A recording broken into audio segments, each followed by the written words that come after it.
Meu nome é Roy Martelanck, nós vamos ter uma aula de fontes de financiamento de longo prazo. Eu sou professor da FEA USP, eu sou doutor, mestre, engenheiro, eu sou diretor de operações da FIA, eu sou instituidor do NIPAD.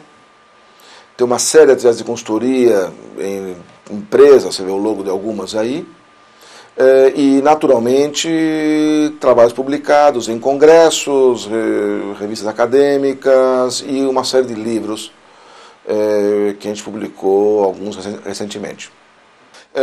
O objetivo da nossa aula é gerar uma visão de conjunto estratégica das decisões de financiamento do capital de uma empresa. Nós vamos trabalhar com fontes nacionais, fontes internacionais, fontes de curto prazo, médio e fontes de capital próprio, são as de longo prazo, no ambiente de multinacionais, grandes empresas, pequenas empresas nacionais. Ou seja, nós vamos passar por todo o universo. O nosso conteúdo é organizado de forma a misturar moderna teoria de finanças com a apresentação de diversas fontes de financiamento. No plano conceitual, vamos trabalhar com alavancagem, com estrutura de capital, com custo de capital. No plano prático, vamos trabalhar com fontes de recursos de terceiros e fontes de recursos próprios. Vamos lá. Primeiramente, vamos entender o que é esse negócio de capital. Do lado do ativo, nós temos duas contas mais importantes, capital de giro e capital fixo, ativo permanente, tem vários nomes. O valor é gerado do lado ativo do balanço, no capital de giro. Também no capital fixo. A diferença é que o capital de giro gira mais rápido, o capital fixo gira mais devagar. Ambos giram. A soma dos dois é o capital total da empresa, é o capital que a empresa precisa para poder funcionar. O primeiro trabalho que nós temos, se a gente quiser trabalhar com estrutura de capital, é separar o que são as operações da empresa daquilo que é o financiamento dela. De um lado, operação, onde eu gero dinheiro, do outro lado, financiamento, de onde vem o dinheiro necessário para financiar a operação. Ativos e passivos operacionais são necessários ou decorrentes do que a empresa faz. O financeiro, o exigio financeiro, que a gente chama, e o patrimônio líquido, são o capital utilizado no financiamento dessa operação. Capital de giro, primeira coisa, tem que ser rearranjado para espelhar a separação entre operação e financiamento. Dois arranjos principais que a gente faz. O primeiro é que o caixa e aplicações, tudo vai junto, é excedente, aquele que além daquilo que a empresa precisa para operar, ele é separado. Isso é financeiro. Isso depois vai ser descontado das dívidas. O outro arranjo que a gente trabalha com o capital de giro líquido. O caixa necessário à operação para o dia a dia, que algum caixa precisa, o contas a receber, os estoques, e a gente desconta o contas a pagar, o bem passivo operacional. Aquele que são fornecedores, salários a pagar, tributos, que são necessários, são gerados, são decorrentes, são espontâneos, eles surgem com a operação. Eles, na verdade, são capital de giro, são como se fosse um ativo de sinal trocado, sinal negativo. Feitos as duas arrumações, nós vamos agora ver como é que a gente financia isso. Enquanto não é empregado nas operações da empresa, o caixa excedente tem que ser aplicado em algum lugar. No Brasil, aplica-se o caixa excedente em fundos de investimento, essencialmente. Fundos de investimento desses, que são formados 69% por títulos federais. Um pouco de CDB, um pouco de ações, um pouco de debêntures e tem mais algumas coisas. Os CDBs, que seria o segundo grupo, são bem menores que os fundos. Os CDBs são 91% também aplicados à mesma taxa do título federal, que depois vira DI, e que vem para o CDB. Uma terceira aplicação, que não é muito de empresa, mas é mais de pessoas físicas de baixa renda, é a caderneta de poupança. A empresa normalmente não vai fazer uma aplicação em caderneta de poupança porque a remuneração é bem mais baixa que a alternativa. A necessidade de capital da empresa pode ser suprido por meio de uma sucessão de empréstimos de curto prazo. Não façam isso em casa. É perigoso. Pode matar uma empresa, mas muitos fazem isso desse jeito. A pessoa pega empréstimo de 30 dias, venceu, mais 30, venceu, mais 30, venceu, aí desconta as duplicatas, ele faz uma outra operação, tudo de curto prazo, uma encadeada na outra, o conjunto delas vira capital, vira fonte de longo prazo. Por que isso é perigoso? Primeiro que a taxa pode subir. Aquilo que era vantajoso em certa época deixou de ser vantajoso. Segundo, que o mercado pode perder a liquidez. Isso acontece às vezes. Quem viveu sabe que os bancos chegam uma hora que dizem, eu não tenho dinheiro. O governo muda alguma coisinha, o banco diz, não tenho dinheiro, dá um aperto de liquidez na tua empresa, e você faz o quê? Depois, a situação financeira da própria empresa pode mudar. Se você começa a ir um pouco pior do que estava indo, o banco pode chegar para você e dizer, olha, foi muito bom até agora, mas daqui para frente não vai mais. Sabemos que essa sucessão de empréstimo em curto prazo é muito praticada e é perigosa. Eu vou financiar minhas necessidades temporárias de capital de giro usando várias modalidades. Uma delas são empréstimos de curto prazo. Alguns exemplos, hot money, capital de giro, conta garantida, projeto e outros. Isso resolve o problema de falta de caixa. Mas o problema disto é que é muito usado realmente por pequenas empresas e acaba sendo uma operação muito cara. E é cara porque o banco não consegue cobrar direito à pequena empresa. Eles têm uma história, eles têm uma quantidade muito grande de clientes, os clientes de pequena empresa são difíceis. Eles pegam dinheiro emprestado, tal, mas a pessoa se enrola um pouco, não paga, o banco quer cobrar, é difícil. Alguns vão pagar, outros não vão pagar. O banco tem uma história de inadimplência, de insolvência pesada nesse tipo de operação. Resultado, cobrar a pequena empresa é difícil. A cobrança custa muito caro, porque a operação é pequena. A pequena empresa tem pouco poder de negociação contra o banco também. E mais, o banco sabe que o uso desse dinheiro de curto prazo por pequena empresa pode ser patológico, pode ser uma doença que ela tem. Então ele tem medo de emprestar para quem vai ficar mais doente ainda com o empréstimo. Em resumo, o banco cobra caro por esse tipo de empréstimo. A pequena empresa que depende disto vai pagar o capital mais caro que existe. Você pode também usar os recebíveis da empresa como lastro de operações de financiamento. Os famosos descontos, duplicatas, descontos, cheques predatados. Isso funciona um pouco mais barato que os empréstimos convencionais, porque o banco recebe uma dupla garantia. A garantia da empresa que pegou o empréstimo e a garantia do cliente dela que comprou a prazo. Os dois têm que não pagar para que o banco não receba. Por isso que ele cobra um pouco mais barato nesse tipo de operação. Alternativamente, o cliente da empresa pode ser financiado diretamente por uma instituição financeira. São operações ao consumidor, por exemplo, cartão de crédito, CDC, financiamento imobiliário. Quando são empresas, nós falamos de vendor, leasing, Finame, tem outras também. Nesse caso, o cliente pega emprestado dinheiro diretamente numa instituição financeira, no banco, e quem vendeu para ele sai da operação. Se o cliente paga ou não paga, deixa de ser problema dele. Tem uma vantagem adicional. Parte do ganho que o banco tem pode ser cobrado pela empresa que fez a venda. No caso, ela está sendo comissionada por ter vendido o financiamento. Mais uma operação. Se a empresa tem, ou o banco também, tem uma série de recebíveis, ele pode securitizar esses recebíveis. Ele monta um veículo de objeto específico, um SPV, Special Purpose Vehicle, que a turma usa, exclusivamente montada para essa operação. Esse SPV compra os recebíveis da empresa, transforma em títulos, daí o nome é securitização, e vende os títulos a mercado, geralmente investidores institucionais, fundos de pensão. Com isso, a empresa ou o banco se desfez dos recebíveis, que passou para esse SPV, e vendeu ao mercado. Ele está com o balanço limpo, descarregado, tem espaço para fazer novos empréstimos aos seus clientes. Naturalmente, tem que ter uma boa agência de rating atestando que essa empresa é segura, senão os fundos não vão comprar. Mais operações de curto prazo. Financiamento de exportações. A empresa exporta, ela consegue financiar essas exportações a custo baixo, usando uma série de instrumentos como ACC, ACE, Export Notes e as linhas do BNDES de apoio às exportações. É sempre feito em moeda estrangeira. Isso é bom, não é ruim. Mas dever em dólar é um problema? Dever em dólar é um problema para quem não tem dinheiro a receber em dólar. Mas quem já vai receber dinheiro em dólar, dever em dólar é a solução.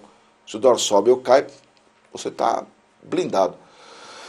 Exportadores, em geral, são empresas saudáveis, são empresas boas, estão indo bem. Então, eles conseguem empréstimo bastante barato. E mais, como você está financiando a exportação, a probabilidade do cliente lá fora não pagar, tem carta de crédito, tudo é muito baixa. Você consegue um empréstimo também barato. Isso é bom. Ajuda a exportação. Vamos agora para um outro ponto também interessante, agora um ponto conceitual, alavancagem. A alavancagem é uma capacidade que a empresa tem de, com uma pequena alteração de um fator, ter uma grande alteração no lucro. Por exemplo, uma empresa aumenta em 10% sua receita e o lucro dela aumenta 50%. Mas como é que pode fazer isso? Vamos ver já. Cuidado. Se o fator piorar, se as vendas caírem de 10%, o lucro também vai cair 50%. Quer dizer, tem dois lados, né?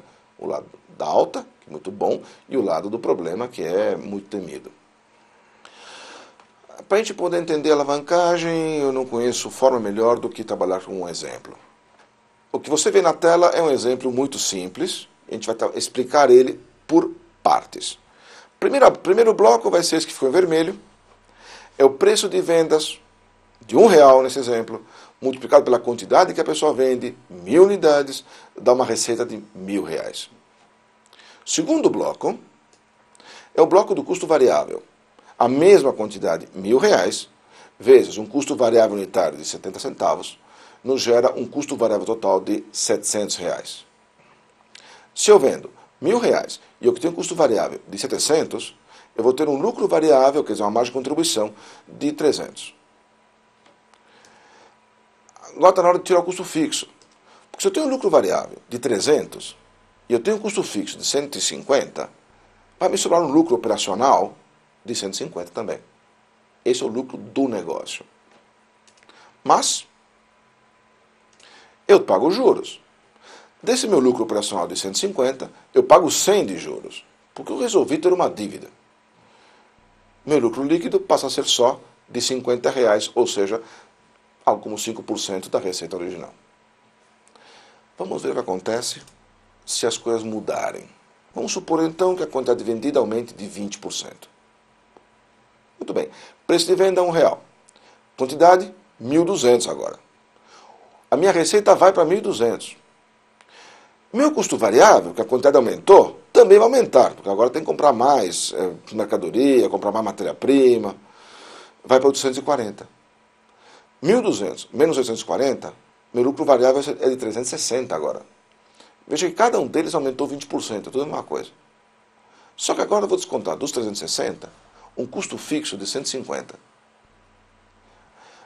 Eu vou ter um lucro operacional de 210 como resultado.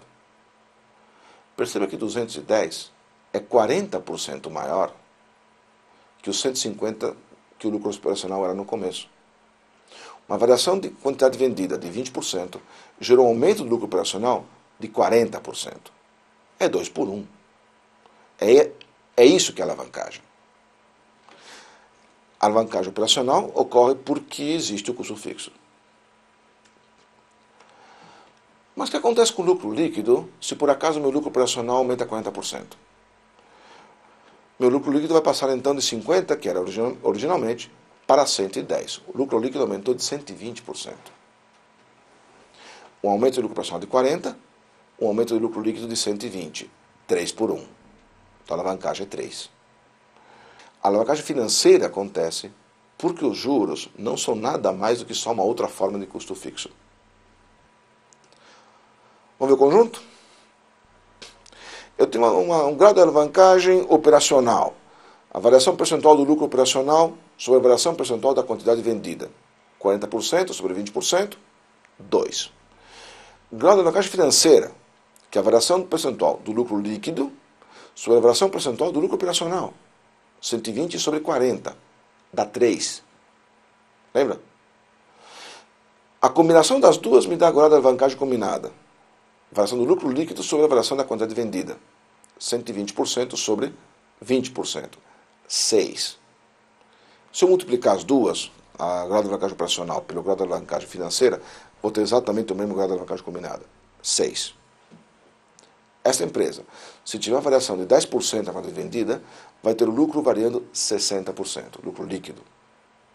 Se essa empresa tiver uma queda de 20% nas vendas, vai ver seu lucro líquido cair 120%. Quer dizer, já estamos no prejuízo.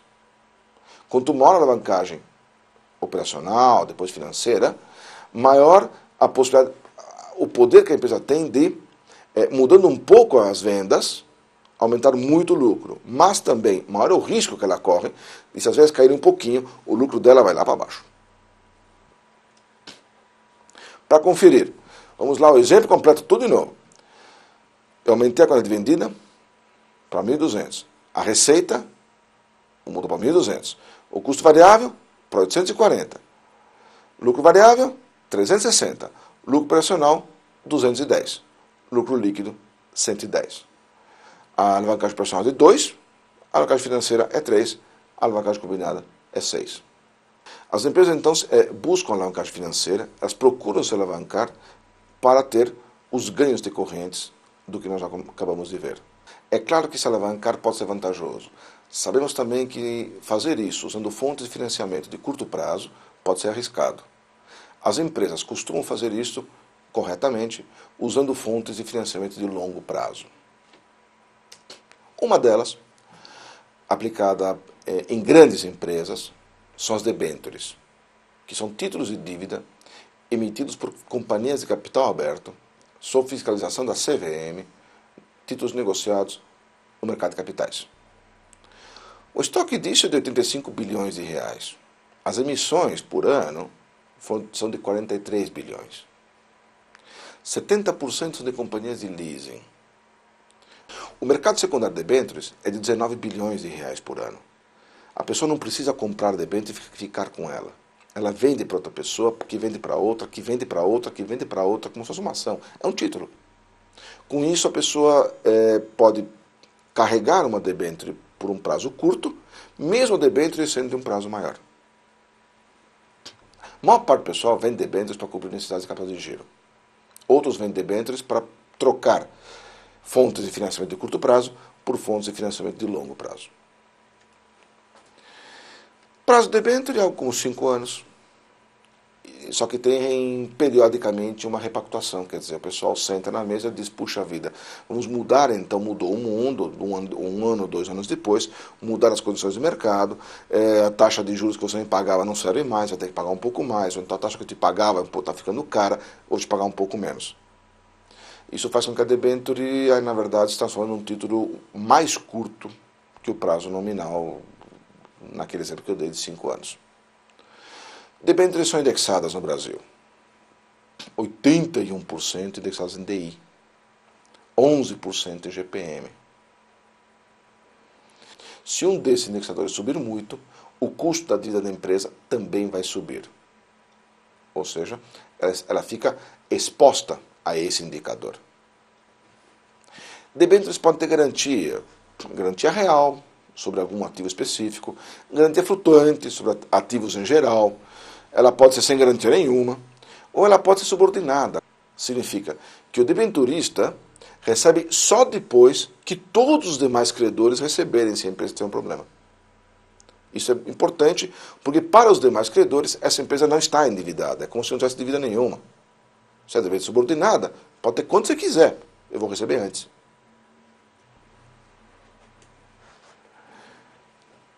Segunda fonte de longo prazo, que é o leasing. Leasing, arrendamento mercantil, que funciona como um híbrido entre aluguel e financiamento.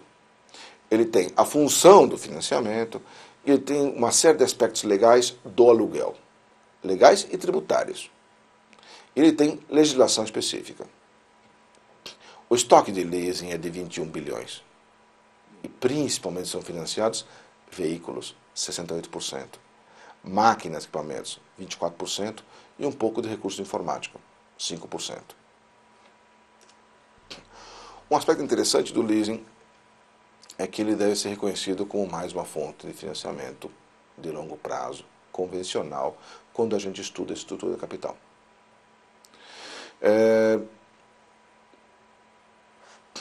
As prestações são aluguéis. Este bem não é ativado, não é colocado no ativo da empresa. Então, se você não fizer isto, o índice de endividamento parece que é baixo, só que ele é irrealmente baixo. Na prática, a empresa está endividada, só que não aparece no balanço. Não há depreciação, o leasing não deprecia. Ele tem a opção de compra no fim. Eu fico com o bem, depois do prazo da operação, eu posso pagar um valor simbólico e ficar com o bem. E dependendo do regime tributário da empresa, pode ou não haver um ganho tributário, um ganho fiscal. Afinal de contas, se a prestação é um aluguel, é inteira a despesa e o imposto de renda da empresa vai cair. Na verdade, o bem comprado com leasing, ele é um ativo da empresa. E a dívida que a empresa tem com leasing é um passivo da empresa.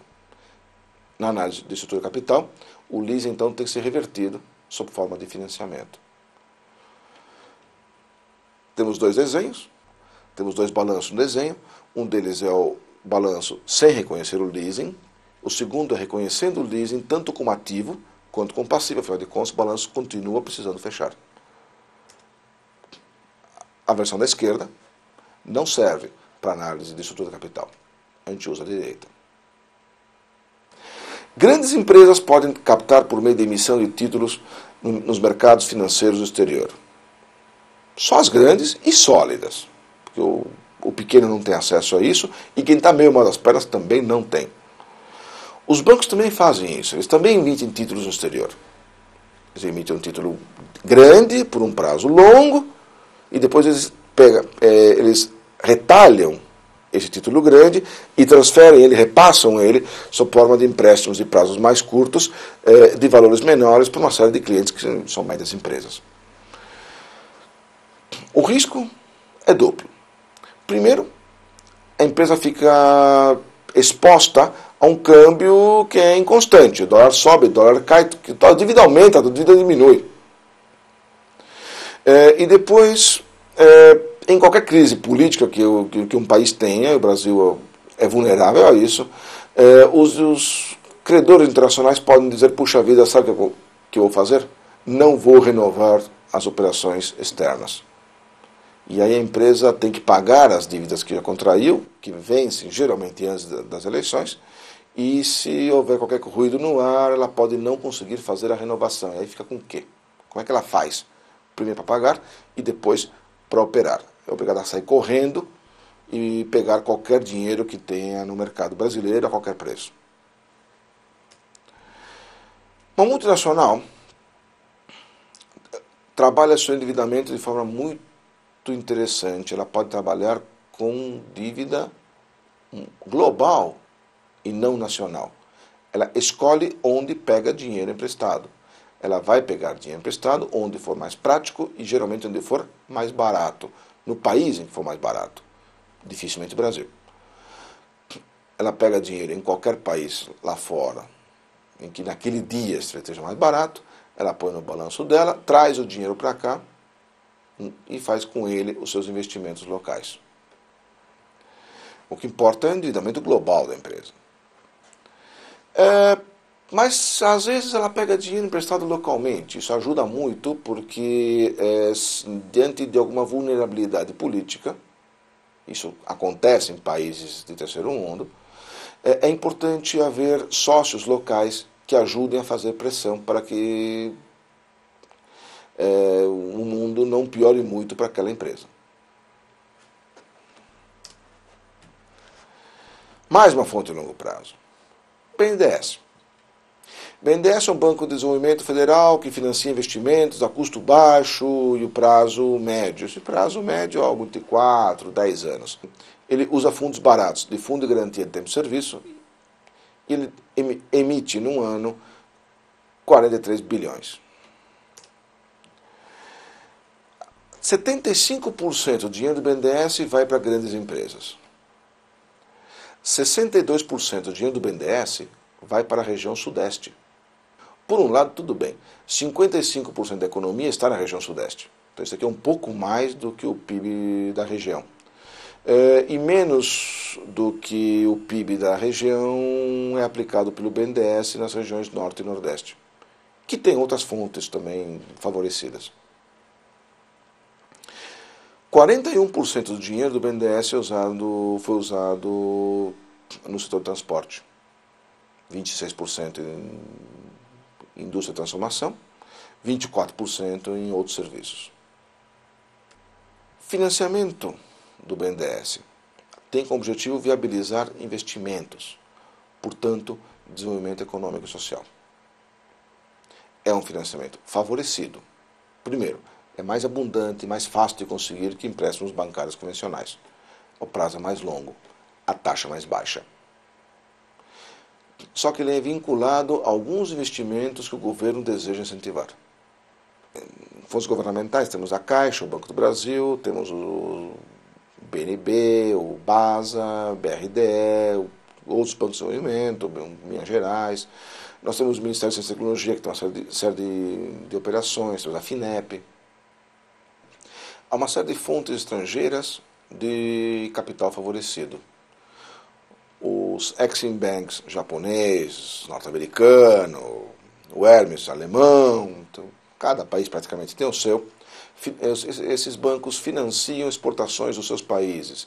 Quem consegue fazer uma importação de uma máquina, equipamento, com um financiamento de longo prazo, taxa baixíssima, como esses bancos costumam fazer, na minha opinião, deve fazer. Tem outras agências, tem a USA, a União Europeia tem dinheiro, o Japão tem um banco de desenvolvimento que leva dinheiro para outros países, e assim vai. Há também instituições multilaterais, como a AIC do BID, GEF, são órgãos, instituições formadas por vários países, até com dinheiro brasileiro, e que emprestam dinheiro para vários países, inclusive o Brasil. A diferença entre o AFC e o BIRD é que o AFC financia a empresa e o BIRD financia governos. A diferença do AIC e o BID é a mesma. E também uma série de ONGs que fornecem empréstimos. Para empresas muito pequenas, existe o microcrédito. São microempresas, são menos que microempresas, mas que também têm a forma específica de financiamento.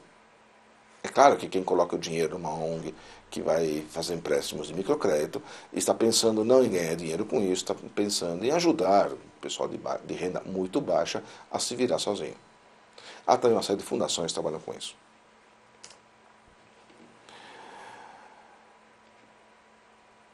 Quando a taxa de juros de uma operação de financiamento favorecida é menor que a de mercado, que acontece quase sempre, é possível calcular o valor presente desse financiamento. As prestações financeiras são calculadas com uma taxa favorecida. O primeiro desenho que nós temos é de um valor financiado de 800 mil, um prazo de financiamento de 5 anos, uma taxa de financiamento de 15% ao ano menor que a de mercado.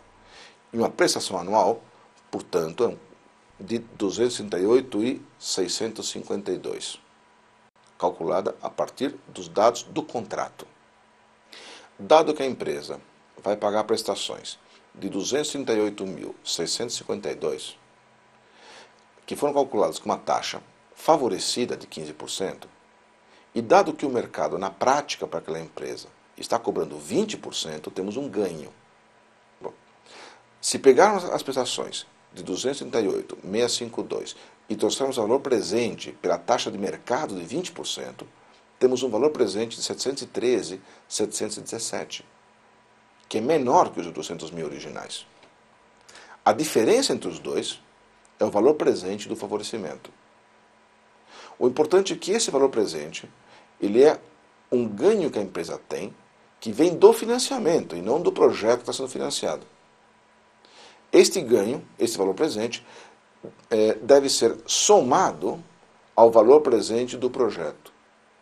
Você vai fazer uma Fábrica nova, calculou qual é o valor presente líquido daquela fábrica, deu positivo, espero, e você vai somar a esse valor presente líquido o valor presente do favorecimento por você poder usar um pouco de empréstimos de BNDES.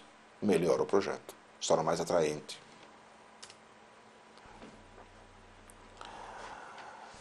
Temos as fontes de financiamento: curto prazo, longo prazo, de mercado, favorecidas. E agora está na hora de entender como é que a empresa faz para balancear isso na prática, como é que ela junta tudo isso e decide quanta dívida ela quer ter. Lembra? As operações da empresa eram formadas por capital de giro e capital fixo. A empresa, então, ela tem capital, que ela capta junto aos seus investidores, para poder fazer esse investimento em capital de giro e capital fixo. Assim captado pode ser um capital de terceiros, que vem de credores, ou pode ser capital próprio, que vem dos sócios. Essa primeira versão, a versão mais simples, e nessa versão, na verdade, a estrutura capital nada mais é que o índice de endividamento. Se nós quisermos complicar um pouco o jogo, e nós vamos fazer isso, nós vamos colocar mais variáveis sobre as fontes de financiamento e vamos enxergar uma complexidade maior na estrutura de capital. Prazo, taxa, moeda, indexador, garantias, se a debênture é conversível ou não, se a dívida impõe restrições aos gestores, se a ação é preferencial, se é ordinária, se tem ou não direito a voto, como é que funciona isso? Toda essa informação é usada para inversões mais detalhadas de estrutura de capital. Lembra da alavancagem financeira? Tem mais uma versão. Vamos então usar um exemplo. Imagine uma empresa que tem um ativo de 1.000 e que tem um retorno operacional de 15%. 15% de 1.000, 150. Esse é o lucro operacional dela. Essa empresa tem uma dívida de 200. O capital de terceiros dela é 200. Há uma taxa de juros que ela paga de 10%. 10% de 200, 20. O capital próprio só pode ser a diferença entre os 1.000 e 200, ou seja, 800. Mas qual a remuneração do capital próprio? A empresa gera 150 de lucro operacional, paga 20 de juros, então ela tem um lucro líquido de 130. 130 divididos por 800 dão um retorno aos sócios de 16,25%. Mas o que acontece se a empresa resolve se alavancar, ou seja, pegar mais dinheiro emprestado? Vamos supor que a empresa tenha 400 de capital de terceiros e não mais 200 como originalmente. A taxa de juros não é mais 10%, que o risco da empresa aumentou. Agora os credores estão dizendo, poxa, está mais endividada, vou querer receber um pouco mais para cobrir meu risco. Agora eles querem 11%. Não tem problema. 11% de 400 são 44. Tirando 44 dos 150 que a empresa é capaz de gerar, temos um lucro líquido agora de 106, que tem se dividido pelos 600 de capital próprio, gerando um retorno aos sócios maior, 17,67%. Esse retorno aumentou. Por quê? Porque a empresa usou alavanca. Uma pequena força move um grande lucro nesse caso. Você vai lembrar que quanto mais alavancada a empresa está, mais arriscada ela está. Afinal de contas, se a quantidade vendida mudar um pouquinho, o lucro mudará bastante. Os juros fazem isso porque são um tipo de custo fixo. Mas você viu que também a empresa passa a ter um retorno maior. Mais risco, mais retorno. É coerente. Grandes empresas geralmente mantêm uma estrutura meta de capital. Elas mantêm uma dívida permanente. O tempo todo, elas sabem que estão endividadas, escolhem estar endividadas, porque isso tem grandes vantagens. Uma primeira vantagem é a alavancagem que a gente já viu. Segunda vantagem, dívida reduz o imposto de renda. Dívida gera juros, juros são despesa, imposto de renda cai. Outras vantagens menores, mas também são importantes. Quem concorda em pegar uma dívida grande está sinalizando a todo o mercado que tem confiança em si mesmo. Não, eu vou fazer um investimento, uma grande obra e eu vou me endividar.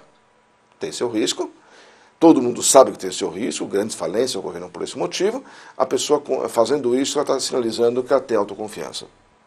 Se ela for bem sucedida, ela transfere a autoconfiança ao resto do mercado. E mais, se eu tenho uma empresa, imagina uma empresa meio parada, em que os gestores são meio parados, não ligam muito. Eles dizem, puxa vida, eu consigo pagar as contas, eu dou um lucrinho para o dono da empresa e tudo bem. E eu só não saio daqui e vou continuar fazendo isso. Uma medida que às vezes a gente vê sendo usada é assumir uma dívida em nome da empresa. Agora, esses gestores que estão acomodados vão ser obrigados a pedalar um pouco mais. Eles têm que pagar não só as contas operacionais, mas também a conta dos juros. Dívidas também têm desvantagens. Por exemplo, o maior risco de insolvência. Uma empresa mais endividada é uma empresa que gera um acidente financeiro. E também há uma segunda desvantagem, especialmente para as pequenas empresas, é difícil conseguir dinheiro de longo prazo para valer no Brasil.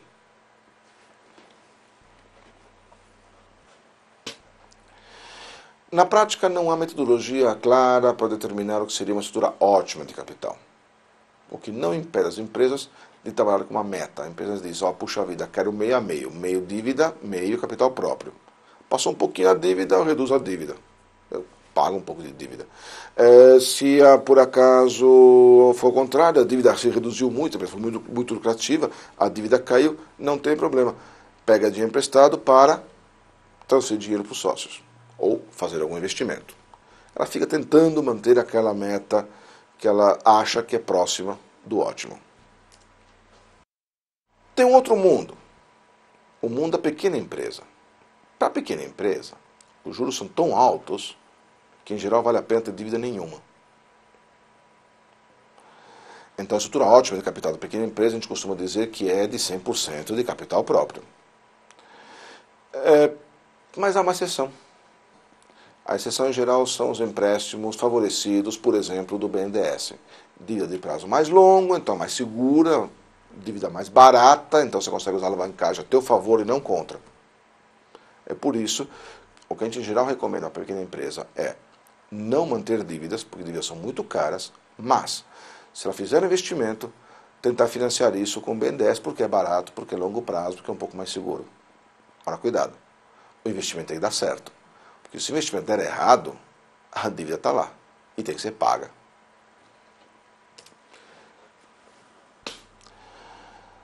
A empresa vai captar capital de terceiros através de fontes de curto prazo, longo prazo. Mas ela também tem uma fonte de financiamento adicional, que é o capital próprio, o capital dos sócios da empresa. Uma empresa grande vai emitir ações. A empresa pequena não trabalha com ações, trabalha com cotas. Tanto ações quanto cotas são frações do capital próprio da empresa. Em linhas gerais, podemos dizer que as sociedades anônimas emitem ações e que as limitadas têm cotas, embora haja vários outros tipos de empresa. Algumas sociedades anônimas, que também são companhias abertas, podem emitir ações e debêntures ao público. Nós temos hoje 631 empresas com sociedades de capital aberto.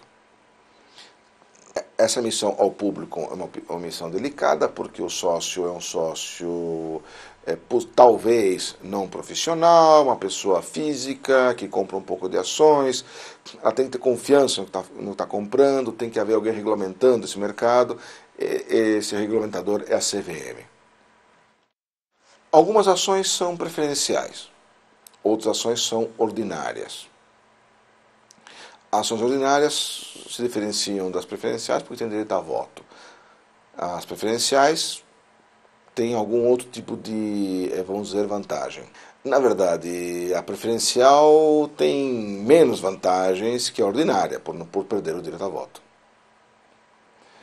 As ações ordinárias podem ser de acionistas controladores, ou podem ser acionistas minoritários. E tem uma diferença importante, que o controlador administra a empresa, ele que toma todas as decisões, ou ele, ou os empregados dele, que ele contratou, e vai tomar as decisões pensando em como obter ele o máximo retorno, e não o máximo retorno para todos os acionistas. As empresas geram lucro. Esses lucros, para ter alguma função prática, algum dia têm que ser distribuídos sob forma de dividendos. Uma empresa que nunca vai distribuir dividendos não vale nada. Porque, afinal de contas, para que eu sou dono de uma coisa que nunca me dá retorno nenhum? É bonito, ações, eu posso pintar na parede, mas se nunca jamais vão distribuir dividendos, para mim não tem utilidade prática alguma. Portanto, não tem valor no mercado. Uma empresa ideal, em que não há conflito entre os sócios, em que não há impostos, coisas assim, a tributação seria indiferente. Na prática, o pagamento de dividendos tem vantagens e desvantagens interessantes. Algumas vantagens. Primeira vantagem tributária. Dividendos não pagam imposto de renda. Ganhos de capital pagam. Então, se o dinheiro fica parado dentro da empresa, e a empresa tem a ação dela valorizada, vai pagar imposto. A pessoa física, dona da empresa, vai pagar imposto. Se, ao contrário, a empresa devolve o dinheiro para o seu sócio, paga dividendos, esses dividendos não pagam imposto nenhum. Então, na dúvida, melhor distribuir. Você tem pelo menos um ganho do imposto de renda. Outra vantagem. O acionista de uma empresa que paga dividendos se sente mais confiante. Ele vai dizer, puxa vida, pelo menos uma parte do lucro está vindo realmente na prática. O acionista da empresa que nunca paga dividendos e que está parada lá com dinheiro, ela faz investimentos, maravilhosa, fantástica, mas não vai pagar, tem medo, porque daqui a pouco a empresa vai usar dinheiro de que jeito? Também há desvantagens de distribuir. Primeiro, diminui o caixa, que poderia ser necessário para fazer futuros investimentos. A empresa tem planos de expansão, ela paga dividendos e agora vai ter que descobrir como é que faz para captar mais dinheiro para poder fazer mais investimentos.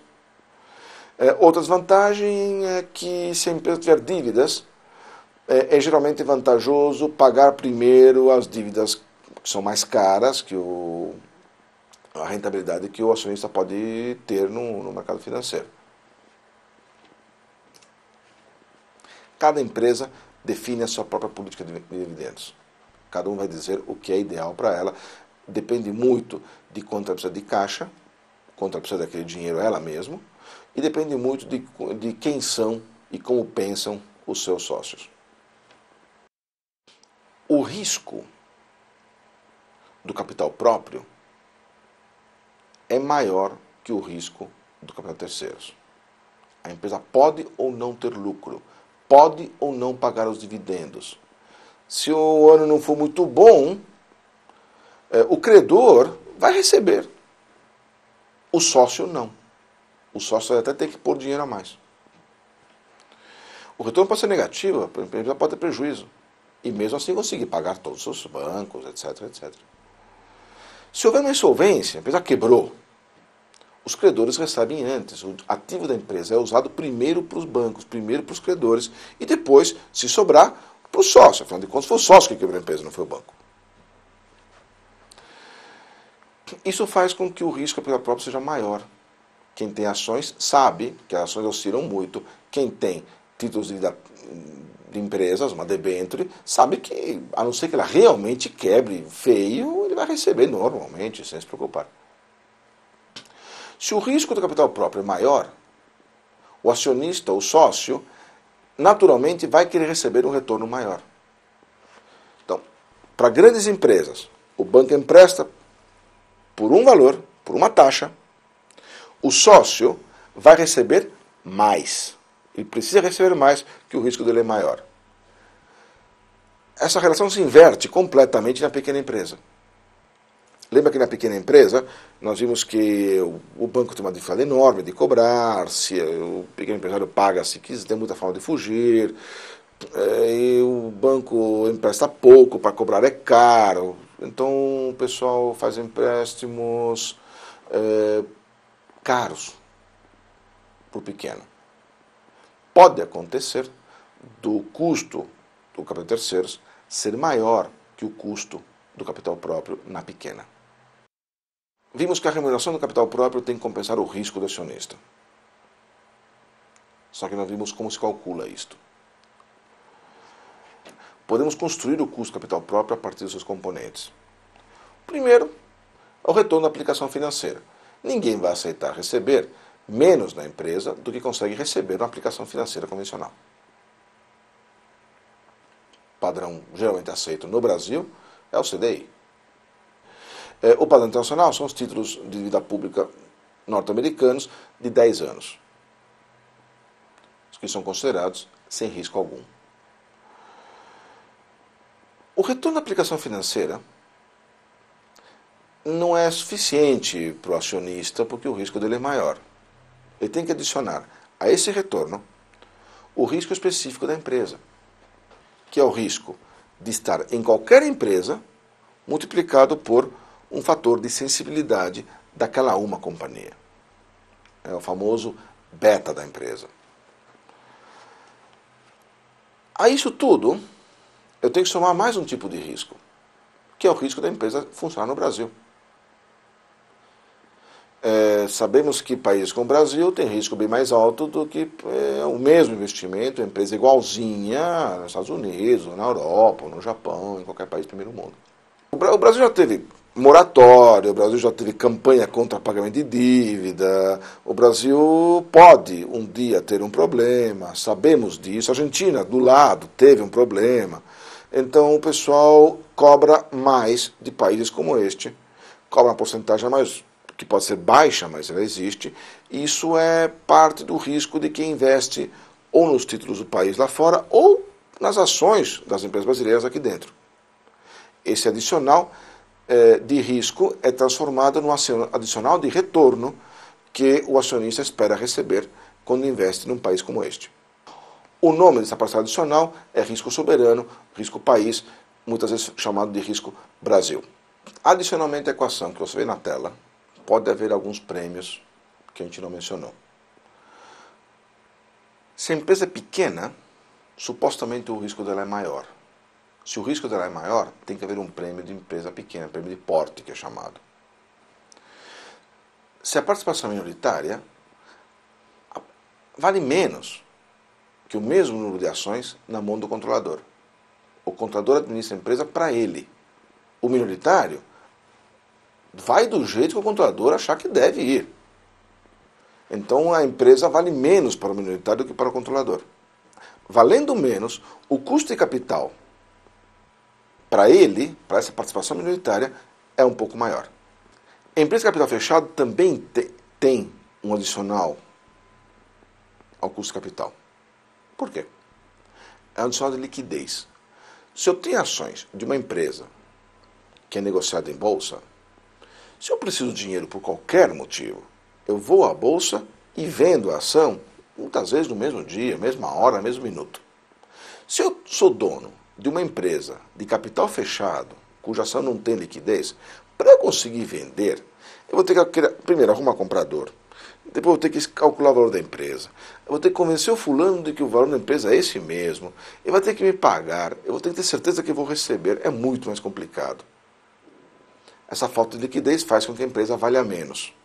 A gente espelha isso sob forma de custo de capital mais alto. Nós vimos que a empresa pega capital de terceiros. Nós vimos também que a empresa pega capital próprio. Capital de terceiros tem uma taxa de juros. Tira o imposto de renda, temos o custo desse capital de terceiros. Capital próprio, nós vimos também que tem uma equação.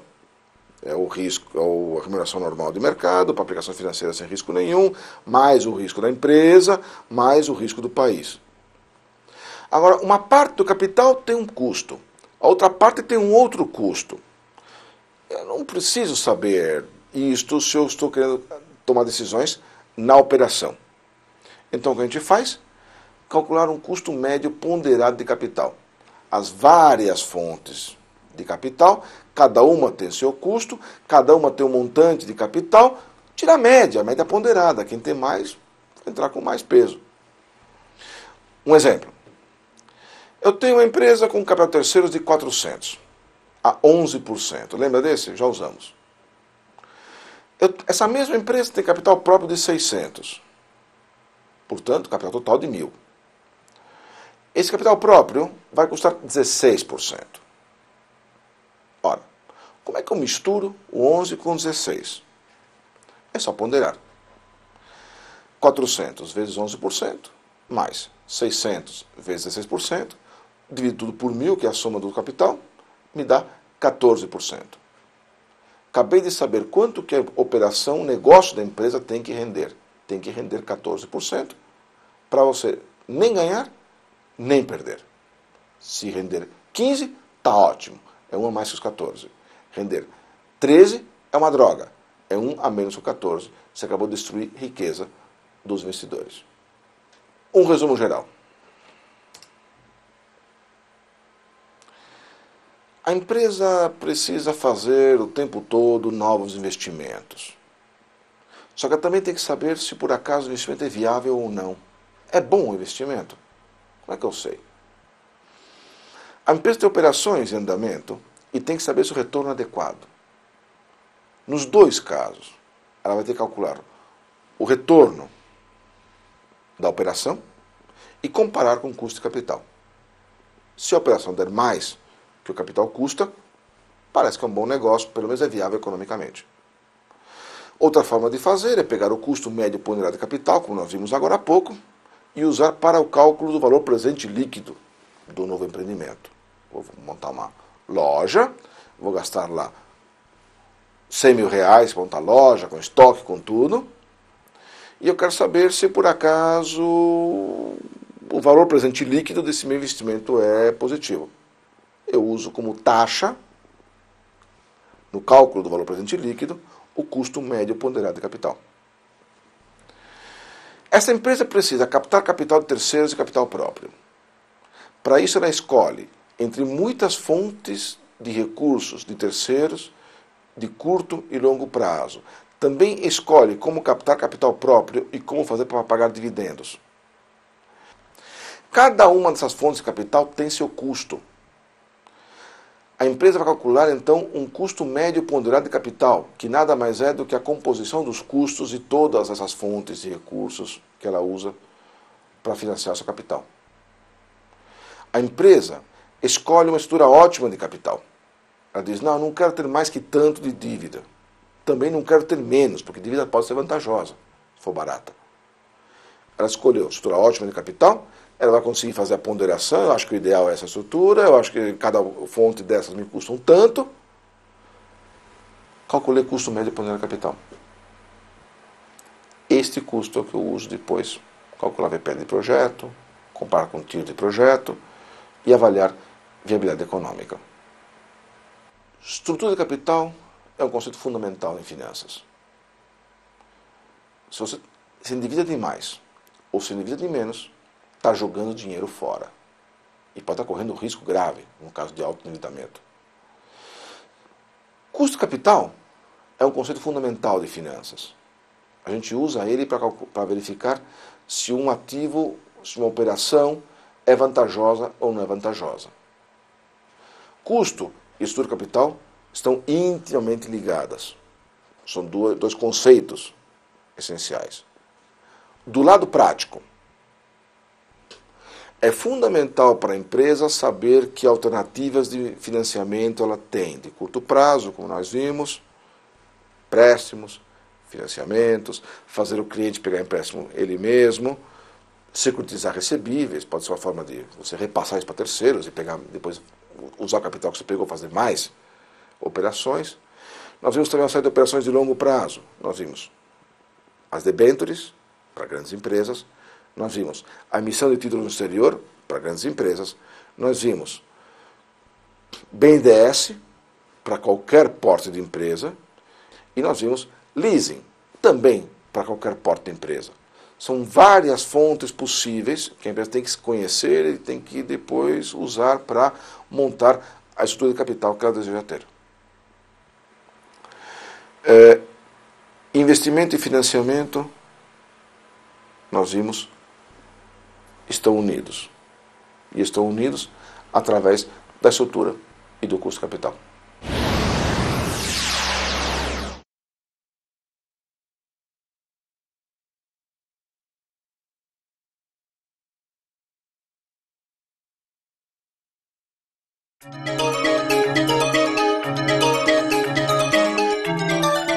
Professor Roy, nós tratamos de financiamentos de longo prazo no Brasil e os nossos alunos do Banco do Brasil são partícipes de uma instituição que é muito atuante em fontes específicas e, na maior parte das vezes, fontes que se compram no Banco do Brasil e, muito frequentemente, não estão disponíveis a outras instituições, que são fontes facilitadas de fomento no Brasil. Gostaria que você comentasse e avaliasse esse papel do Banco do Brasil e especificamente também a vida profissional dos nossos alunos dentro deste ambiente que tem extrema participação na atividade de financiamento de longo prazo. O Banco do Brasil é um dos grandes financiadores de desenvolvimento econômico e também social. Esse papel ele tem mantido ao longo de décadas, eu diria, antes de eu nascer. Já se fazia isso, se fazia em quantidade, se fazia com taxas interessantes. O crédito rural sempre foi do Banco do Brasil. Exportação, câmbio, sempre foi uma área fortíssima do Banco do Brasil. Atuar com linhas de banco de desenvolvimento, muitas vezes com repasse do BNDES ou não, sempre foi uma atividade muito forte do Banco do Brasil. O Banco do Brasil, ele opera, ele é o operador de uma série de fontes favorecidas, algumas eu nem citei. Ele coloca isso no mercado. Ele coloca isso no mercado, empresta esse dinheiro para as empresas, é um dinheiro mais barato, mais a longo prazo, exige um enquadramento da operação certinho, naquilo que se escolheu fomentar, é normal, é bom que assim seja. E nessa atividade dele, ele acaba se tornando, eu diria, fundamental para nós podermos financiar investimentos no país. Isso é muito importante porque a taxa de juros de mercado no Brasil é uma taxa alta. Tem sido durante décadas, e nós temos um momento agora que talvez a gente possa mudar isso, mas não vai essa mudança da noite para o dia. Os juros continuam sendo altos, e quem vai investir sempre se pergunta, puxa vida, mas que retorno que eu vou ter na minha operação, no meu investimento? Será que compensa esses juros tão altos que tem no Brasil? Ótimo.